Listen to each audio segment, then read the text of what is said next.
വാളകം പൊട്ടുമുകൾ ഭാഗത്ത് ജലസംഭരണിയുടെ നിർമ്മാണത്തിനുപയോഗിച്ചിരുന്ന 3 ലക്ഷത്തോളം രൂപ വില വരുന്ന നിർമ്മാണ സാമഗ്രികളുടെ മോഷണവുമായി ബന്ധപ്പെട്ട് ആക്രിക്കട ഉടമയുൾപ്പെടെ 4 പേരെ മൂവാറ്റുപുഴ പോലീസ് ഇൻസ്പെക്ടർ അനിൽ ജോർജിന്റെ നേതൃത്വത്തിലുള്ള അന്വേഷണ സംഘം അറസ്റ്റ് ചെയ്തു.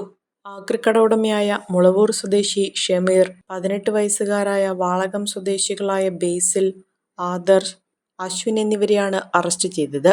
സംഭവത്തിൽ ഉൾപ്പെട്ട പ്രായപൂർത്തിയാകാത്ത 4 പേർക്കെതിരെ സോഷ്യൽ ബാക്ക്ഗ്രൗണ്ട് റിപ്പോർട്ട് തയ്യാറാക്കി നൽകി.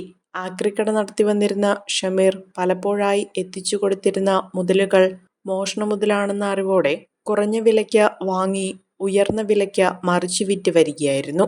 അന്വേഷണ സംഘത്തിൽ എസ്ഐമാരായ Binoy Abraham, Abdul Gani KM, Roshni RB, Ubais MM, Shibu Mathew, ASI Dini AV, senior civil police ഓഫീസർമാരായ ബിനിൽ എൽദോസ്, സന്ദീപ് ബാബു, നിജാസ് KT, രഞ്ജിത്ത് രാജൻ എന്നിവരുണ്ടായിരുന്നു. കോടതിയിൽ ഹാജരാക്കിയ പ്രതികൾക്ക് ജാമ്യം നൽകി. ആരെയും കൊതിയോടെ ഉണർത്തുന്ന ഹൈസയുടെ രുചിയും മണവും ഇനി നിങ്ങളിലേക്കും.